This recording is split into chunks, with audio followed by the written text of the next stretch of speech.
take the red pill, you stay in Wonderland, and I show you how deep the rabbit hole goes. Welcome to Life in Red.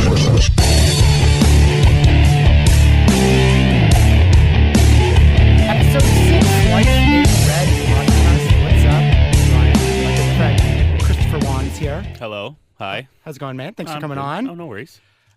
Chris is a reporter, journalist? What's Either the title? or works. Online? My official title is reporter, though. So. Reporter online for Global News, which is a very national brand. Everyone should recognize it. Now, Chris, very important question to start the podcast off. Mm-hmm. Who is more of a household name? Is it Neil deGrasse Tyson or is it Miranda Lambert? Because I know what you voted for. I saw it. Yes, I did.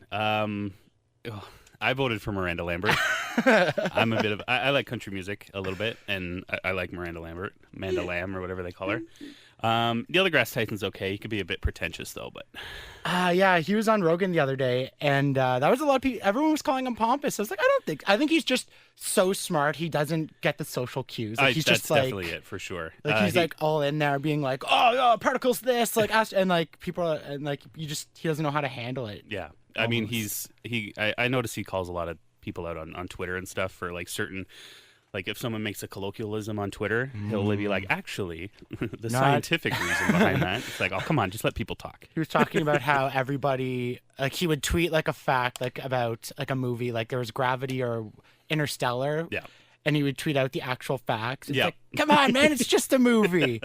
Anyway, Neil deGrasse Tyson won on my poll, so I just want to make sure that. Okay. Well, everybody on your poll was wrong. It was close. Yeah, I was really surprised. It was like I think 200 people voted on Instagram and Facebook, and like it was like 7 votes separated the two, which really? surprised me. Yeah, for sure. Anyways, Chris, as a reporter, Mm-hmm. journalist, this has to be the most turbulent time ever Yes. to be a journalist. Yeah. Do you feel to say it? the least. I mean, on the local level, not too much. People still have a trust in their local news a lot more than the national brands. When you get up to like the CNNs and the Foxes and the more national sort of broadcasts, it gets a little bit more. People are a little bit more questioning, and the angles are a little bit more obvious when they're that big. So. Do you find, like, I know obviously it's Trump who kind of started this with the fake news and the media's the enemy type attitude. But do you think there's somewhat of was there like an underlying thing? Because there's no way that like just because the president says something, everyone all of a sudden believes it. Do you think there's been like an underlying thing or something festering with a lot of people, more specifically right-wing people, that kind of made the climate that we're in today? I think so. I mean, a lot of people, especially right-wing people nowadays, find it hard to identify with a lot of, people in the media. A lot of media is a little bit more left-leaning, and I think people from the right were a little bit frustrated with that. The problem with the fake news thing is that a lot of people use it when they just don't agree with a news story that's being told. Kind of the way it's happened now, yeah. Which can be a problem for sure if there is a lot of bias in a news story and it's noticeable enough to, call it out. But yeah, no, I think just there's always been an underlying, question of what the certain bias is for a news story. And now people are just, especially with the internet and so many people being able to interact with other people, especially in their bubbles. I feel like a lot of people on Twitter and, Facebook have their own sort of bubbles that they stay in. And it's hard for them to break out of them. And anything that disagrees with that bubble is, the wrongest wrong that's ever wronged. Yeah. I remember, I mean, I'm not a journalist, I'm in radio, but I remember learning, I think it was just like a generic history class. And they were talking about how the press was basically kind of, especially with like the invention of the printing press, that they were there to kind of keep the government in check. Yeah, that's always been the sort of idea of journalism and of reporters, to keep the people in power uncomfortable. It's to, what did they say? It's to a journalist comforts the afflicted and afflicts the comfortable. Ooh. Yeah. So people in power, it needs to be questioned in order to have a full, especially in a democracy where so much of your vote relies on what is going on. It's important to have people telling those stories that politicians don't want to be told.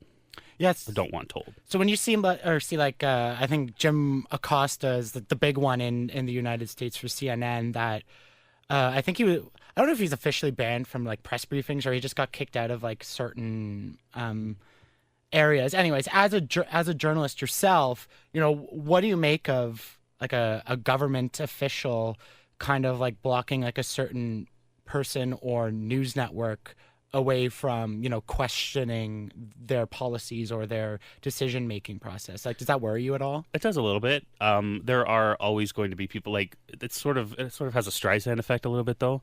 When you cut off one person like Mr. Acosta, all the other news organizations will dig in as to why someone was, banned from the White House or whatever it was that he's been, afflicted with. So, I mean, it doesn't worry me all that much. It kind of just throws a flare on the whole, kind of the government doesn't like the media type thing. But yeah, no, there's always going to be media questioning especially the presidency. There's always going to be people questioning that. So, do you think it's social media? Like I know you watch or listen to a lot of podcasts as well, and with the rise of social media and everyone kind of having a platform to give their opinion. Do you think with social media that it's more of just everyone's kind of always thought this way, but now they have a platform to say so? Or do you think it's just kind of a sign of the times? Like people are maybe becoming a little more like questioning things, or they're becoming more aware, or like... No, I think a lot of it is people have always had these thoughts. They've just never really, especially the more extreme views, they've never had someone to bounce them off of. But now, with the access you get with social media, it's easier to find the people who agree with you. And that kind of bolsters a lot of, the more extreme ends of the spectrum to do more. Yeah. I know you mentioned news kind of, they're not like, and I know I'm not even a journalist. And I know that not necessarily anyway, that, news networks endorse like liberal or NDP candidates here in Canada or Democrats in America. But why do you think it is that maybe there's a tendency or a certain way of doing things that they tend to move to the left a little bit? Because anytime there's a right-wing story, right, especially like Fox or even here in Canada with the Sun Network in Toronto, I know causes a lot of controversy. It's like everyone's like, oh my, they're right wing, but like when you go left wing, it's kind of like almost normal, I guess, in a way. It's just people. I've noticed personally. This is just anecdotal. It's not factual, by any stretch. But I've noticed that people on the left scream a lot louder about right wing stories, whereas people on the right tend to avoid those a lot more, from my perspective. So, like for example, the Toronto Star is pretty well known to sort of lean to the left a little bit more, and a lot of conservatives that I know just don't bother reading it. They just don't bother interacting with those stories. They'll read something either a little bit more central, like the Globe and Mail, maybe the National Post, which leans a little bit more left, but the same sort of idea. They'll just avoid those, whereas a lot of people will on the left seem to scream from the rooftops about conservative news stories. Yeah, But again, that could also just be my bubble affecting me, right? That's kind of the problem with this whole scenario, is that you only really interact with the people that you allow yourself to interact with. So it's on Twitter and Instagram and Facebook. It's your friends on Facebook, and Twitter and Instagram, it's the people you follow. So it's like, and you choose who to follow, you choose who you're seeing speak, and that kind of just also, that's what forms your bubble. Yeah, I find that, and I mean, you listen to the first episode of the podcast, it was kind of like me realizing like, yeah, we all live in this bubble and we're not discussing ideas and different points of view. And I mean, we've even had a conversation just over beers at lunch one day, and we were just talking about left and right, and I found out you were more conservative than I was, and we had a very, I think, civilized conversation where it's like, I don't agree, but yeah, okay, I see your point. That's what most conversations in person go, like, that's how they are. You have a civilized conversation with another person. If you happen to disagree with them, you discuss those disagreements, and it may not change anybody's mind, but at least you fully understand that person a little more. When it's on the internet, you're not looking at a face, you're looking at a display name and a display photo, so you're not really interacting with a person. So a lot of that a lot of those social sort of boundaries are lost when you're online. Even if you get a face or a username, usually it's just like bunch of letters and numbers with an egg or something. 'cause Exactly, it's or a troll nickname account. or something. And that's something that Joe Rogan's, we mentioned him before, but he touches on his podcast, is that this is not really a way that people were designed to interact with each other. Like being Yeah. face to face with people and having a conversation with them face to face is how it's been for, hundreds of thousands of years. And now we're talking to each other without any sort of social consequences behind it. Yeah, if I called you stupid or called you a name or if I called you to now, I could see like you get angry, Yeah. you get sad, you come across the table and like jump me or something. But it's so weird. And even one of my favorite pastimes used to be, and now it frustrates me, was reading the comment section on news articles. Like you almost know what's coming. Like you see Trudeau in the headline, you're like, oh my God, here we go. Yeah, Trudeau, Trump, Ford is another one, obviously. You just get, as soon as those names pop up in headlines, you're like, I'm just going to avoid the comment section. So. I don't understand why there's so much animosity, like hate, like seems like genuine hate of people you've never even met before. They live across the country from you, and all of a sudden, like you're like attacking their kids, hoping they die. Like to me, I don't understand that, and I don't know if. Again, it's just a lot of the social cues are gone. These people like that would never say that in person. If they are, then they don't normally get out much because they don't have any friends to go visit. So Yeah. But no, for the most part, it's just you. It's a lot easier to type in what you're thinking at that moment than sort of have to fall behind a social wall.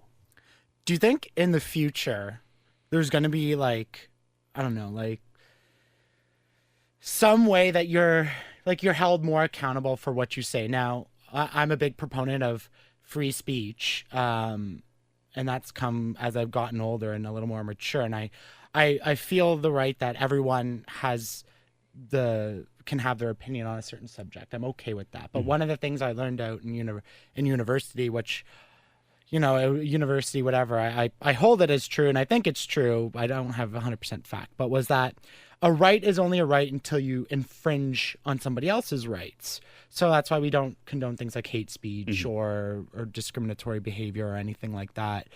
So I foresee a future where John Smith is on the Facebook things hoping that Jeanette's going to die. Like, I want you to die and I hope your kids die too.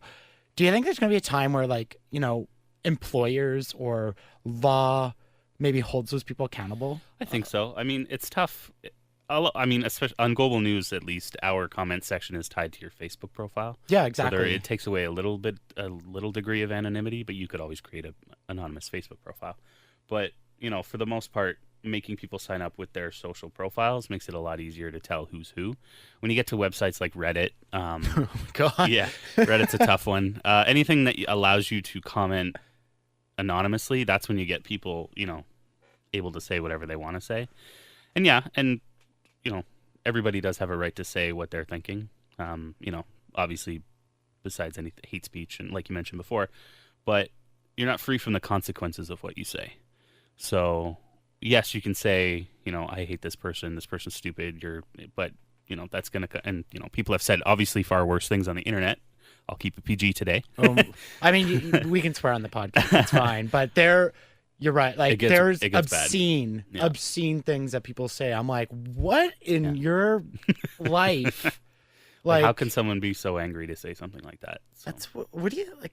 I don't even know what to attribute to this anger. Like whether you agree with a policy or not. Like, I don't agree with Trump on almost anything. But I don't hope the guy dies. Like he has a kid. Like. Yeah. He's a human. Like, I don't understand that. Like, I have people in my family that literally are like, I want Trudeau dead. And you're like, I don't understand where that hate comes from. Yeah. Do you hate, are they sad in their own life? Are they, mental health, like not considering all those things, but like, are they stuck in a dead end job? Are they in a bad marriage? Like what's going on in their life? A lot of what I've noticed too, is people obviously, are not big fans of losing. So that's why you get so many loud Democrats in the United States. Trump's policies aren't the best. Yeah. But you do definitely get people yelling pretty crazy things at him or about him. most of them justified. But and in Canada's case, Trudeau won, right? Trudeau won the election, and there's just so many people who are unhappy with that. And that, like, to me, that's what seemed to, like, in Canada at least, like that because that was before Trump got elected, but that was like where I started noticing. I'm like, I know a hell of a lot of crazy people right now, and just because it's a government, you know what, you don't have to agree, so go out and vote the next time, and if you win, you lose, whatever. But that is another thing too with the sort of the rise of the internet, is people's voices are a lot easier. It's a bit more of a cacophony, but people's voices are a lot easier to hear when you're on Twitter, and everybody can say what they want to say. Whereas in, old democracy, you voted you voted. That's how you made your opinions known. You voted, or you sent mail into your representative. Nowadays, it's so much easier to get in contact with your government and the people who represent you. It's just people are a lot more crazy with their opinions. Yeah, I mean, people tweet at Mayor Watson all the time here in Ottawa. Like, every time Trudeau tweets something, obviously they don't read the replies because the replies are pretty terrible. Like, yeah, no, I hear it all the time, and I always hate to just keep quoting Rogan but even other podcasts or news network. It's like the teams now, right? Like there's almost like there's people I think that are sit in the middle. Like I consider myself pretty middle. Yeah, I don't have a team either. I'll vote for. Yeah, like who's going to benefit me at the time? I'm not loyal to any single party. Like I've voted both. I've voted both Liberal and Conservative, and even NDP at one point. Yeah, so. The only thing I haven't voted yet is Conservative. No, but I also haven't believed in their leaders. Necessarily. Yeah. Some of them aren't very good. Yeah, and out front at least, like if you delve into policy, I mean, Conservatives don't typically care about the younger vote. They care about their rural base. people. Their base is older rural people. Exactly, right? And you see it now a little bit with, the Scheer and Maxime Bernier thing where they're distancing themselves and he leaves the party and stuff because he kind of is echoing not necessarily Trump's views, but like kind of that manufactured making something bigger than it is, like immigration or whatever it is, making people vote for your personality instead of your. And I think that's what we're going into now. It's not about policy. It's not about what are you going to do for the communities or the people. It's like you're literally people just like, he's going to be fun. Yeah. He says what he's thinking.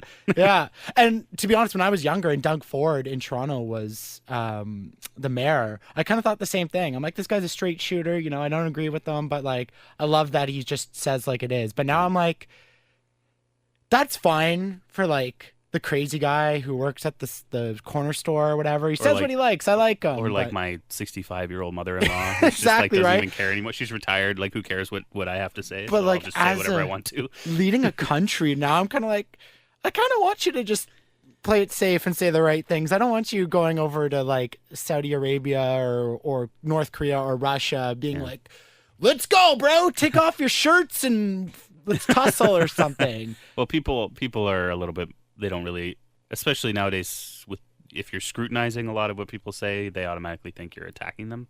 Yeah, that animosity thing, right? Criticism isn't quite what it used to be. Yeah, exactly. And that's why I have a strict policy with myself. I do not argue on the internet at all. Yep. Now I have this platform, which I can, if someone disagrees with me, I can, hey, come on, man, let's chat. I have no problem with that. Yeah, and for sure. If I learn new things and I'm wrong, totally cool. Would love that. Mm-hmm. But we're not going to get anywhere tweeting at each other or, on Facebook comments because it's always going to turn into the same thing. And because there's no face to look at. It's back to that whole social barrier thing. And we're just trying to win. Yes. Look world, look how I'm owning this guy. I owned you. Log off, man. Yeah, I never. Yeah, I get tweets every once in a while of people who don't disagree or who don't agree with me. For the most part, I ignore it. Yeah.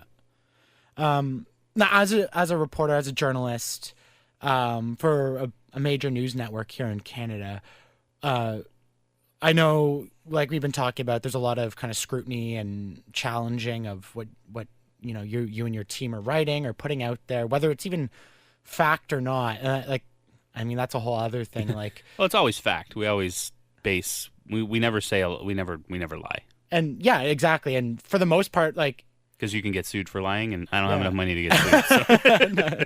but like, there's not even an opinion most of the time, right? Like, you just kind of report the facts. And if it is an quotes. if it is an opinion, if there's an opinion in your story, it should only be of the people you're interviewing, and you should interview as many people as you can, so that there's not one overwhelming opinion. But for the most part, it's just, you're right, reporting facts and throwing quotes in there of people who are experiencing whatever it was you're writing about.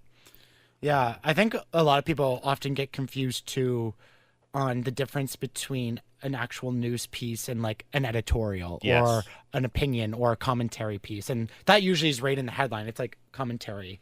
Ba, ba, ba, ba, Yes, ba, we ba. make it very obvious that you're reading someone's opinion and not a news story. So. And I see it as obvious, but I think a lot of the people don't see it as obvious. And I think that's a problem. It is for sure. Well, a lot of like, especially again, back to like the big ones, CNN, Fox, a lot of their news coverage, because it has to be so long, relies on punditry.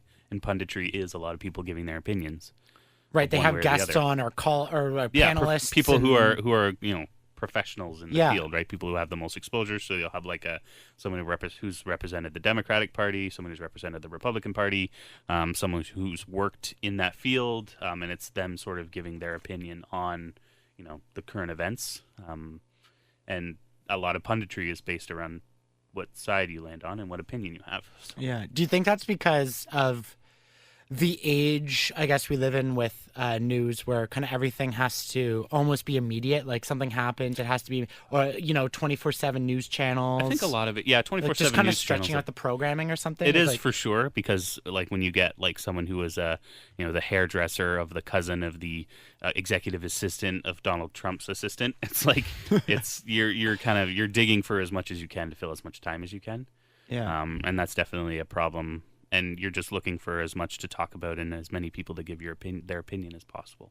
Do you think the same goes for like written news, like the commentary and opinions, just to have like a maybe diverse base? Like, because like I said, I think a lot of people get confused like global is not saying immigration is a problem. Like, it's someone who's writing on their platform and giving their opinion. Yes, yeah. Which, I mean, you could hold against global because they're giving them the platform for that opinion, but I wouldn't. It's just it is sometimes hard to find the difference between a commentary and some other news stories. Definitely not ones I've seen and especially not I try to avoid as much opinion in my stories. Yeah. Well, all opinion in my stories. So. I think one of the biggest problems too is no one actually reads the stories. They see the headline and they already know everything about the subject. Yeah, you need to read the full story. And get it. You don't write your headlines, eh? Like, or I do. you? I do. Sometimes they're edited by the editor because we send our copy off to get edited elsewhere. Because I know I think it was in the States, and I guess it would depend on the publication or the news agency, but that like headlines, and this not even necessarily news. This goes for sports. This goes for any sort of content that's being put out. That like there's people who just write headlines. Yeah, there's so for example, I think from what I learned in school, it's a lot of post media newspapers.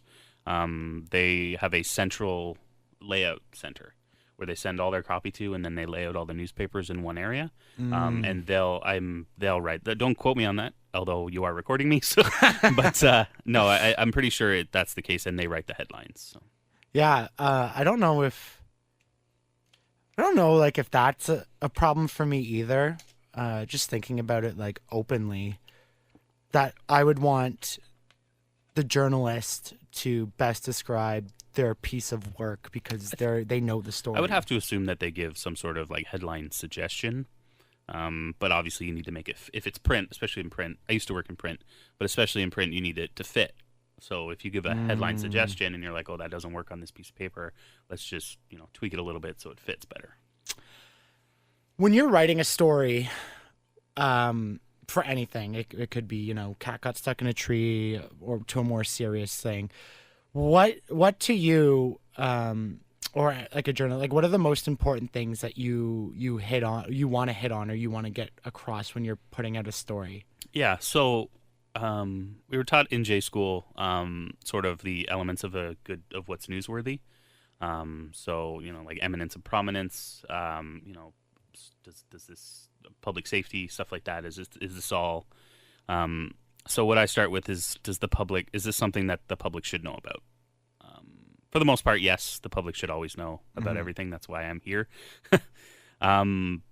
So, for example, it's should the public know? Does it have anything to do with public safety? Is someone, will this result in is someone going to get hurt? Stuff like that. So, is traffic going to be affected? Yeah. Telling people what they should know to get through their daily lives is kind of the rule of thumb for me, at least, in telling a news story. Yeah. So, when you're like interviewing someone and you're getting quotes and stuff, is it the same type of like logic behind it, or like do you get something that's maybe a little more punchy or entertaining, or I mean, does it sometimes, given any scenario, you have different methods? Yeah, so for the most part, when setting up an interview, unless you're getting someone, cold, which isn't really the case, a lot of people get a heads up before they're interviewed, unless it's a scrum, which is still sort of a heads up. But for the most part, it's usually quotes pertaining to whatever I'm there. So just the other day, I was at the Amazon unveiling, the construction, like the groundbreaking for the new Amazon building out in the East End, and I got an interview with the counselor of the area, and I just asked him about certain concerns that some of the residents had. So you kind of go in with your own sort of you have the story that you're going to tell. So the story was about the Amazon facility and traffic affecting people in an area, and how it's going to, how is this going to affect people in their daily lives? And that's kind of what I got out of it. There were other people there so Justin Trudeau was there for the unveiling. Yeah, it was pretty cool. It was 10 feet away from the Prime Minister. No big deal. Didn't ask him anything. I met him. Oh, did you? He's a nice guy. No, that's better. I That's like better him. than me. I don't care what people say. No, I definitely like him too. But anyway, he was there, and a lot of the other media were there to ask him questions about other things. Because of course, yes. Well, the Trudeau's hard. Trudeau and... is hard to get. He's busy. Obviously, he's a very important person. Yeah. So you kind of just ask him any questions you can when you can. So walking down the street, what do you think of Saudi Arabia? Any chance you can. This goes more for print, because just like I follow especially a lot of sports journalists because I like sports. Mm-hmm. But I've noticed, like I said, especially in print, that there seems to almost be like I don't want to say brotherhood, because that's not inclusive, but like, you know what I mean? Like a family now almost of journalists, where yes, everyone works for different networks or publications or companies, whatever, but everyone's kind of in it together, because like, let's face it, journalism, media in general, which I've talked about with Dylan and other podcasts, but it's a tough time right now for a lot of different reasons. Well, you mentioned print, and especially in print. My previous job, I was in print, and I lost that job because my newspaper was closed. Yeah, that was Metro. Yeah, right? Metroland. Metroland. Yeah. So it was when Torstar and Post Media swapped a bunch of newspapers and then closed them, and one of them was my newspaper. So. Perfect. That was the free newspaper too. It was free. Came with your flyers. Still get your flyers, but. Well, so do you think just because the times are tougher, that there is more of a family aspect with other journalists, like you all kind of get it, or do you feel it's like competitive still, that like you're all trying to get the best story for your... It's a bit of both. So we all know that if there's going to be an announcement at City Hall, there's going to be at least, the Citizen will be there, CBC will be there, will most likely be there, and it's just, you kind of develop familiarity. I mean, you are competitors. So yeah, obviously you are trying to one-up the other person a little bit, but for the most part, we're friendly with each other. So. Ever go out for beers with other journalists? Not ones that I didn't go to school with. No. Okay. No. That's good. Not that I'm a dick, but I'm just a relatively shy person. So. You wouldn't know it. No. I don't know. You're always friendly. I do my best. I guess friendly and shy aren't the same thing. But Well, I like, interact with you every day, so Yeah. it's hard. What? well, you It would be hard to be mean. you couldn't avoid me anyway if No. you try to be like, hey, like pop in your office. But like we were like, it is a tough time for media for a whole bunch of different reasons. And for all forms of media. Yeah, exactly. I mean, Like not just newspapers, but radio as well. Yeah, with the rise of the internet and free content, or to be able to download content illegally. Or to subscribe super easy. Yeah. With Netflix and Spotify. People wanting to skip commercials or not read ads, which has always was the reason that these types of these mediums were free for the public. Dylan and I were talking about why why radio is so important, and I already gave away the punchline, but it's because it's being local. Yeah. And when you look at journalism and and print specifically, that they seem to be thinking that local is not important in terms of a corporate eye in certain areas. Now, that's not the same for every company. I think that's just a symptom of sort of the situation that Torstar and Post Media are in financially. They need to rely on their flagships a little more because that's where the money is. With Global, I was actually pleasantly surprised. They're kind of going full bore into local news. Yeah, So that's why they hired me and my coworker. They hired people all over Ontario to kind of fill in the gaps that those newspapers that closed left behind. So, and I know, like where we work, it's they do have an emphasis on local, but yes. I think a big concern for a lot of people, not necessarily millennials, but people who are older who grew up with the local paper. And like we talked about, keeping governments in check or reporting on certain topics, that that with local news disappearing, the local town, it almost seems like how are you supposed to get your information? It's tough. I mean, there'll always be someone reporting on City Hall, so there will always be someone questioning what's going on at City Hall. But when you close the newspapers, you lose a lot of like the smaller stories. Like, for example, when I was working at Metroland, I wrote a story about a little girl who played for the Capital City Condors. I don't know. Yeah. And she was blind.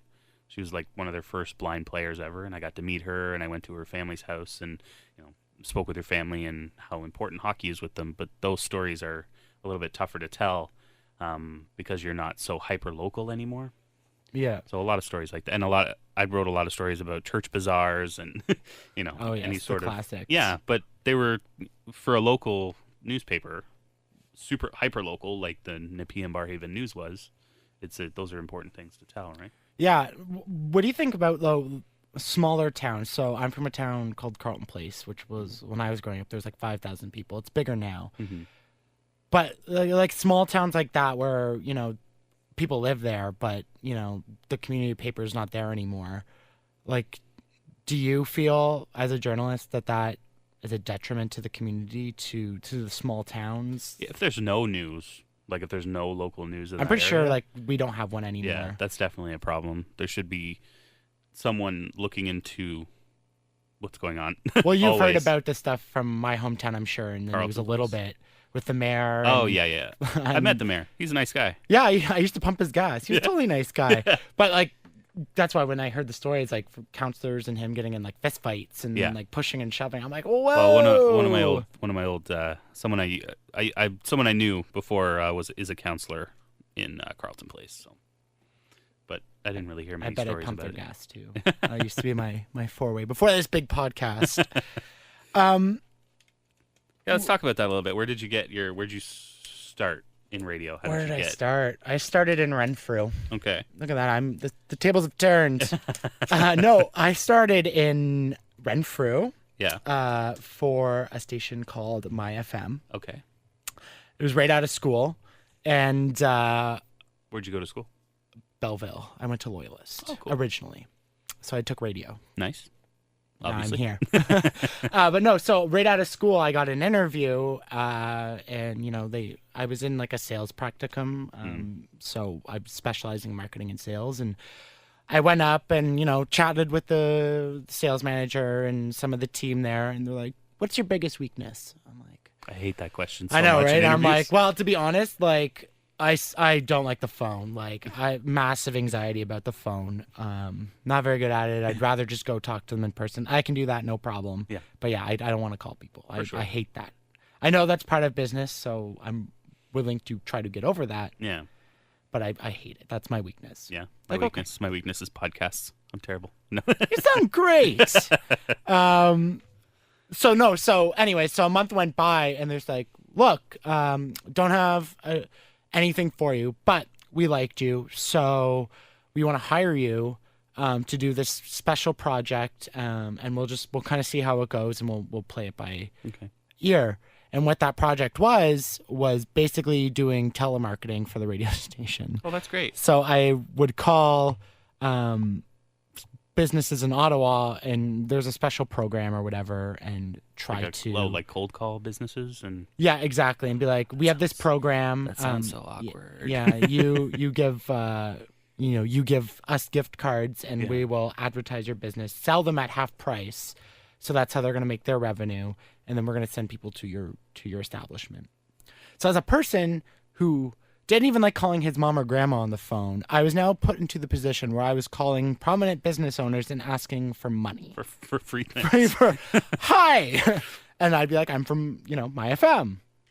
Who? Where? Because it was Renfrew. No one, it's not the big stations in Ottawa. Even then, it's tough enough for them. So anyway, I did that for a couple months.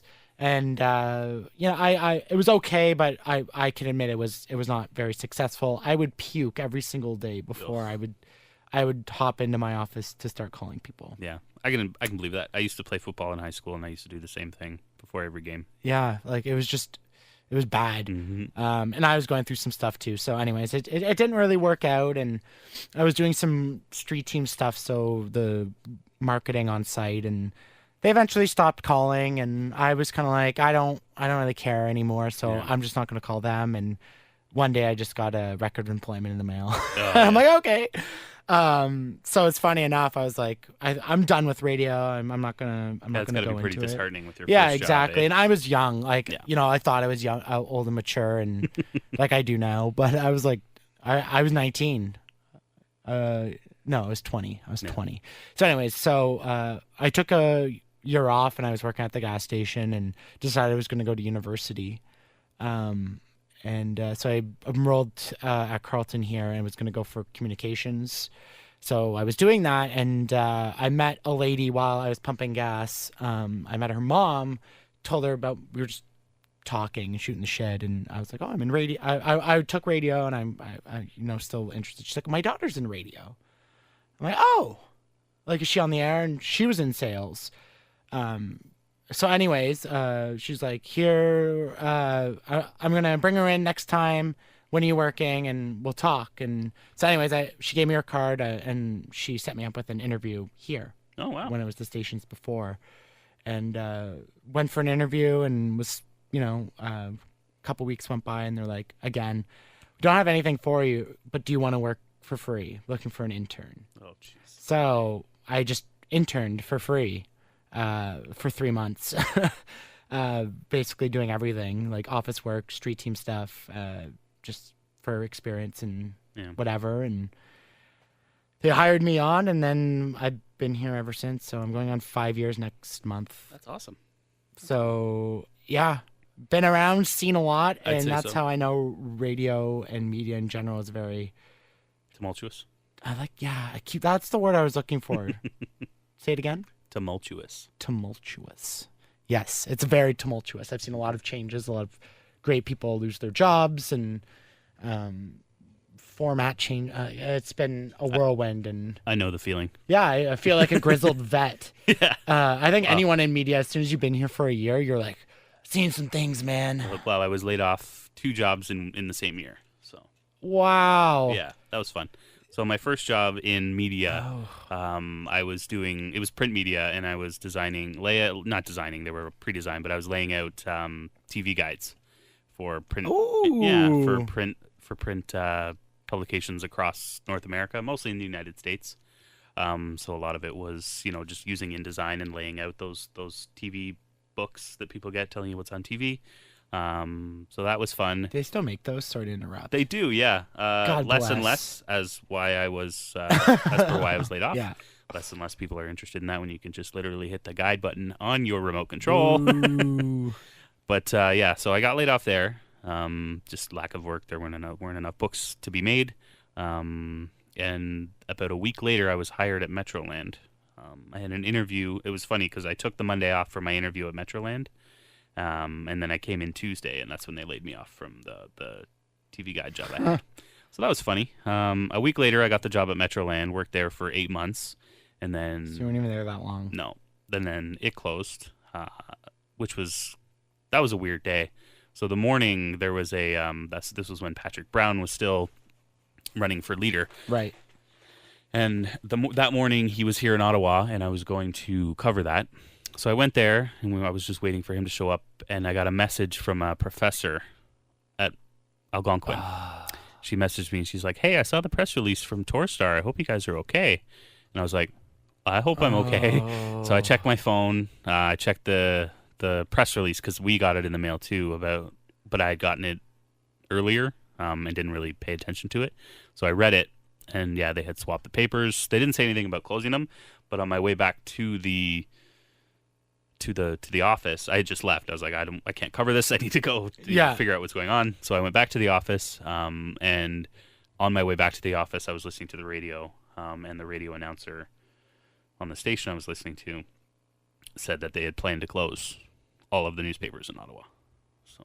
See, again, with this age of social media... The radio had to tell me my job. Well, the radio told me I lost my job. Which is a huge problem. Like, not to hate on radio, everybody. Listen to the radio. But that because of this immediacy, like, you're sending press... Like, blah, blah, blah, got to tweet about it, blah, blah, blah. Yeah, I found You don't out. even think about the people... Like, you lost your job. Yeah.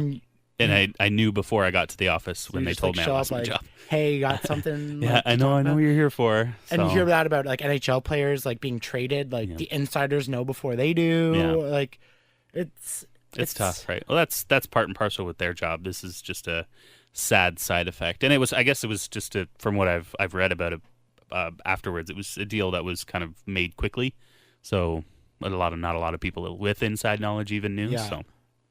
I'm sorry, man. Yeah, it's okay. I think I landed on my feet pretty well. Yeah. I was off for about 3 months, and then this job popped up, and thanks to that same professor who messaged me on Facebook, she spoke to the person. She said good things about me to the person here responsible for hiring me. So I mean, that's what it's all about. And I give talks a lot to like my radio class and young people at high schools and stuff like that. And I always.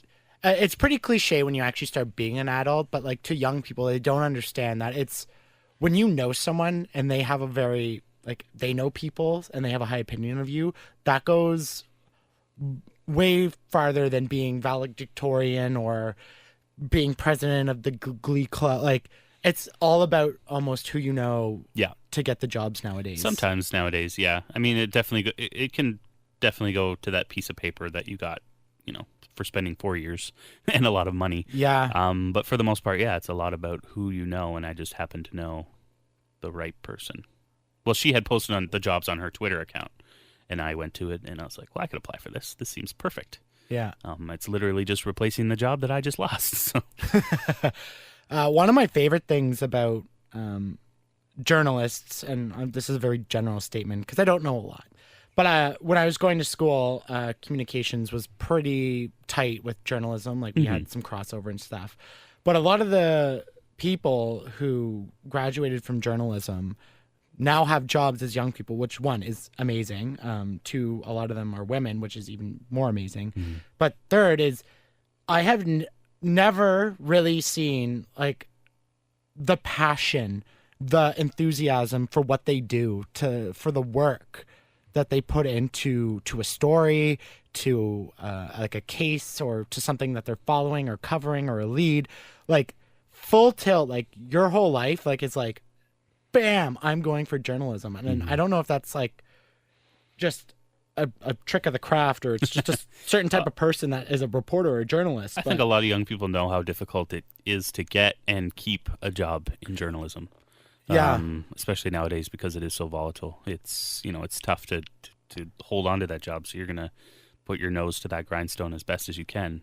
But I think it goes deeper. Like there's a lot. There's also a lot of people who are just passionate about journalism. Yeah, and stories. I love telling people stories that they wouldn't be exposed to on a regular basis. I think that's Yeah. great. I feel like telling people what they should know, or But- not what they should know, but, well, no, definitely what they should know.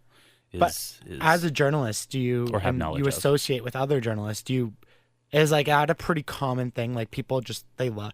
It's hard, and there's good days and bad days like any job, but like there's a genuine love for what they do. Well, it's a job that there's not really a lot of other, like you're doing so many different things at so many different times that like just like, again, for example, I was out in the east of Ottawa covering an Amazon, the Amazon groundbreaking, while Beatrice, my coworker, was down at the Association of Ontario Municipalities talking to leaders of provincial parties. So it's like there's so much variation in what you do in a day that it's hard not to get excited about it, because you're like, oh, what am I going to do next? Yeah, it's not just sitting there like typing numbers into an Excel spreadsheet. Yeah. Monotonous. And Exactly. boring. Like there's You're not doing the same. You're definitely never doing the same thing every day. Yeah, and there's always something happening.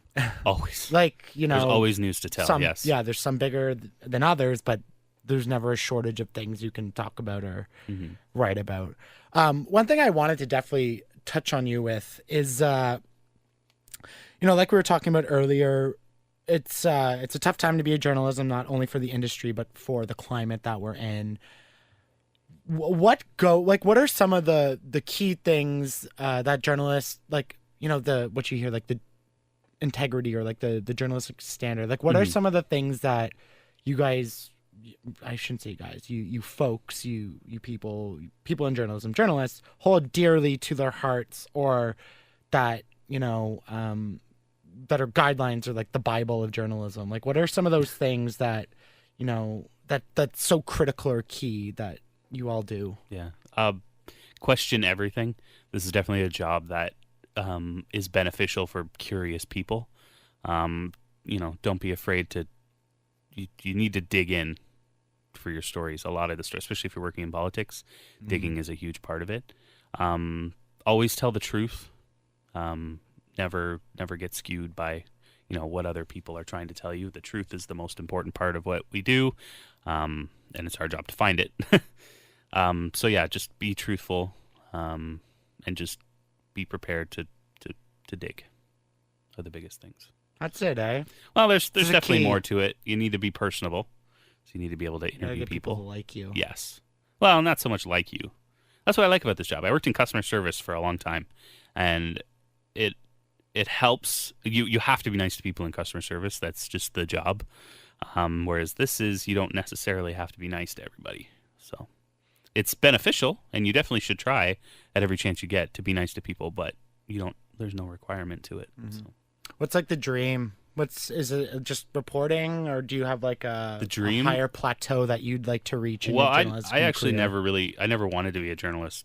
Wow. I always liked writing, but I never knew I wanted to be a journalist. I went to Carleton for a couple of years. When I first moved here, I went for history, because I thought I wanted to be a teacher. And then one day we were in a class and we were discussing about like farming practices of early 14th century Europe, and I was like, this is not something I would like to do for another 2 years. So I left there, took a year off, worked, met my wife, well, my girlfriend at the time and now wife, and then I went to Algonquin for 2 years and took the journalism course there, because my dream was to work in video game journalism, telling news stories about video games. So that still is like my wife calls it my rock star dream, or my rock star job, where it's like the chances of you making it in that are very slim, very, very slim. So do something that you find passionate in your day job, and then you can work. If that comes up, then leap on it. But for the most part, just find something that you like to do. Do you do it on your like off time or anything? Yeah, Like- so on the weekends I do a lot of national desk. Not a lot, but for the weekends in August I've been doing the national desk. So I've been covering national stories, and that's kind of broadened my scope and stories that I can tell, and a lot of them I've been writing about video games. So right on. yeah, it's pretty fun. like the World of Warcraft release. Yeah, I didn't write about that Azeroth. one, but You should. I should. I don't play WoW as much as I used to. And then I kind of dropped off a little bit, but no. I go through phases. Yeah. I'm in it right now. Oh, are you? Well, I've heard good things about it. So It's good. yeah. It's good. It's I haven't had much time to play it, but it's the leveling though. Every time I'm just like, ugh. Yeah. What that's the games worst are you part. writing about then? Because So that's a whole other thing. Like games these days are like friggin' movies. There's a lot, yeah. Well, the last story I wrote was about Nintendo. They sent a cease and desist to a company that was that hosted a ROM website. So you can yeah. so I read that story. yeah. So you essentially get free games from them, which is not good, and they had every right to do it. But a lot of these websites do it also for preservation purposes. So Yeah. a lot of those old games are lost unless you find them on these digital platforms. But when you're sending cease and desist to shut down these platforms, and a lot of the people keeping track of all those old video games, it kind of gets lost. Yeah, in a way, it kind of almost mirrors music, where it's like, Or movies or books. yeah, A lot of books have been lost to time because they weren't properly Yeah. taken care of. So yeah, and you get this. Do you want like kind of like the marketing aspect of it, where like people are still interested in the product and they're still playing and they're engaged? You're not making money, but that potentially could lead to more money, or do you just strictly want to monetize everything? It's like, well, it's funny too because like balancing. if and it all boils down to Disney.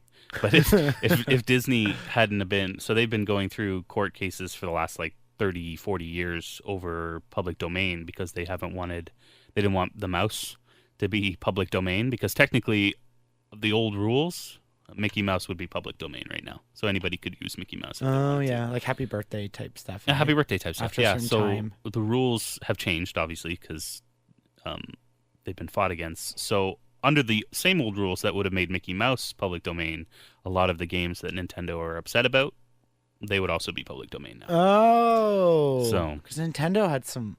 I mean, Video games have been around since since like the 1950s, but the biggest scene was in the late 1970s, early 1980s, and then they crashed in 1983. I believe it's 1983. who crashed? The video game market Oh, crashed. is There that were just- before or after the Atari? that was because of Atari. Ah, So there's a whole book I've read. I recommend it if you're.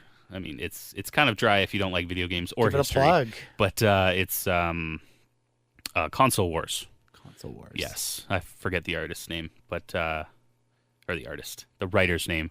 But yeah, it's sort of a history between Sega and Nintendo with a little Atari thrown in, and Atari kind of started the Sega Nintendo rivalry. Interesting. So Atari was making games. At one point, they were making more video games than there were consoles to play them. Yeah, so eventually there was just an oversaturation and everything, and the bubble kind of popped. Everybody lost a lot of money because no one was buying video games anymore because there were just too many of them. And then out of the ashes of that fire came Nintendo with their own proprietary cartridges. So you could only buy cartridges from Nintendo a certain amount.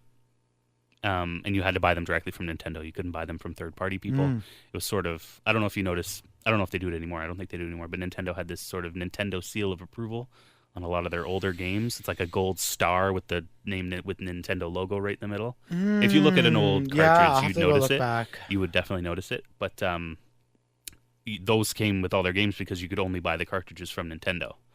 And then Sega came and didn't have that same rule.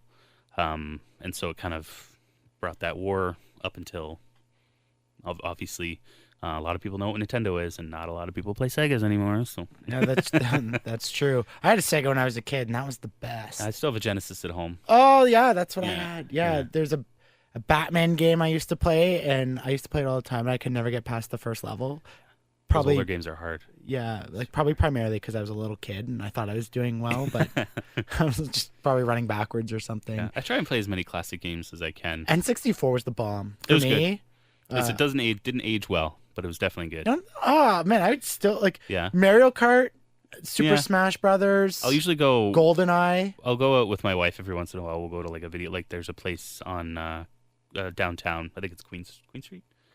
Anyway, it's called the Blurry Pixel, and it's a bar in the city that you essentially get a table with a TV and an old game console, so you can play old games while drinking and having a good time. So I'll go with my wife and my friends every once in a while, and we'll play. Mario Kart's a big one. Mario Party's another big one too.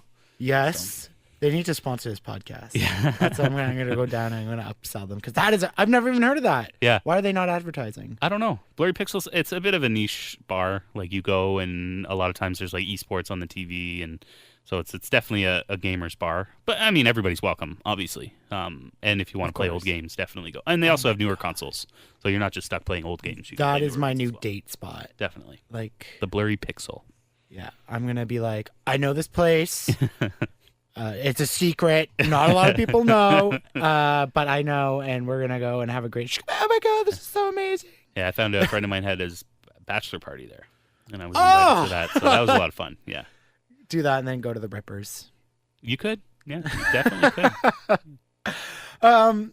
Where do you think... What is the future of journalism? Again, like I talked with Dylan about this about radio. A lot of people say radio is dying, and it's not dying. It's evolving. It needs to change, yeah. There's reasons why, but like everything, anything that's successful in this world evolves or gets better or something. So what do you think in terms of journalism what that means? Like what does it look like to you? Well, it's tough. I mean, print media is in a bad place only just because print media on a national scale is in a bad place. So in Canada, the two biggest media companies are Torstar and I think the two biggest print media companies are Torstar and Quebec and Postmedia.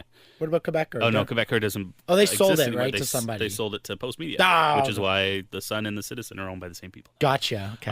But yeah, so it's Postmedia and Torstar, but they both owe so much money that if everybody were to call in all their debts, then they would be easily bankrupt. Like most of us. So print media is on a national scale is in a tough place. On a local scale, it's fine.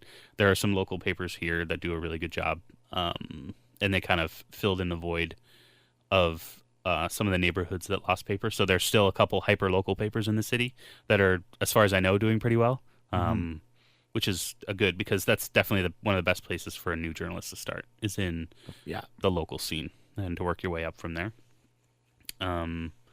But yeah, I think what's next. Sorry, what was the question again? What's next for journalists? What's the future? It's what a big does it look question. like? It's definitely a big question. Digital's definitely the way to go, I think. Reading a lot of stuff online. And then, if ever you can, video content is also huge. There's so much more it's easier to keep people's eyes on video. It's easier. The advertising revenue in video is still pretty huge. So having a video tied to your story is a huge part of what makes an online publication successful. So interesting. Yeah. I find this in some media. I remember when I was a kid, teachers used to talk about this. Oh, sorry. One more thing. There are also newspapers that are vying for nonprofit status. Oh. So yeah, they get a little bit of a break. I haven't heard that. Yeah, there's one in I think L'Ottawa is a newspaper in Quebec, and they've either done it or they're in the process of trying to get nonprofit status. Because if you can build a newspaper if you don't need a profit. Yeah. So that's kind of the problem is there's not much profit in newspapers. The cost versus the revenue is way out of whack. But if you're not worried about, making making money. And do you think the rationale is that because it serves the community? It is, yeah. It's sort of a public service in a way. People need the news. As much as some people might not like the news, it's important to have it. People would be upset if their government got away with whatever they wanted just because no one was telling anybody what was going on. That's really interesting, actually. I haven't heard that. So we learned something new. And I think that's what this podcast is for. Absolutely. Finally, quickly, or it might not be quickly, who knows? But I was saying, I remember teachers talk about this when I was a kid, but they were saying that, newspapers, specifically the comments were about newspapers, but that they write at a very dimmed down level, like I think it was like grade 4 reading level or something. Is that something, you don't have to answer this, mandated, or is it just kind of common practice now that you just want to make sure everyone can understand it? Or? Yeah, there's nothing mandated about how you write, about a writing style. There's the Canadian Press Guidelines, which is essentially like everybody, it's sort of a universal writing style that everybody uses. So it's like it boils down to punctuation and how do you properly abbreviate things so everybody knows what you're talking about. Everybody kind of follows the same uniform language in that respect, and it's the Canadian press determines that. But no, I was taught in school that we are to write a little bit at a simpler scale, more of a layman's scale, essentially to help people understand. I mean, there's lots of very smart people out there, many of whom are much smarter than me. So I would never presume to talk down to anybody, but to write it a little bit more simply so that everybody's on an even playing field is definitely what we were taught to write in school. Not so I haven't been told anything like that from my employer, or from any of my employers, but it was something we were taught in school. Oh, so it just kind of funnels up, I guess, and stays with you. Yeah, I guess it makes sense, but I think some people just like that's when you can, if you want something a little bit more heady, there's like niche publications that sort of speak in, or like what's the New Yorker? Is that the one? New Yorker's one? Yeah, the Globe and Mail is they relatively write at not the Globe and Mail, sorry, the Washington, like the New York Post and the Washington. New York Times and the Washington Post. Thank you. They write a little bit on a higher scale, but that's for the most. But and again, there's like the niche publications like Trains Weekly or they'll write something assuming that you know something about trains. So interesting. Yeah. Well, man, this has been very good. Yeah, Thank been you. Fun. No problem. Learned so much. I know. I mean, I try my best. And you know what, journalists they're good people. They may not seem like it, but they are. They're working for us in a way. We're just trying to tell stories that people should know about. People should definitely know what their government's doing, and whether or not there's a bake sale at the local church. I think that's very important. Everyone wants the bake sale. Where can people follow you to get some of your stories? So I'm on Twitter at Chris_WhanGN. I'm not on Facebook, but you can also find my stories at globalnews.ca/Ottawa. Boom! Christopher Whan, journalist. Thanks for coming on, man. No worries. Thank you. Take care. You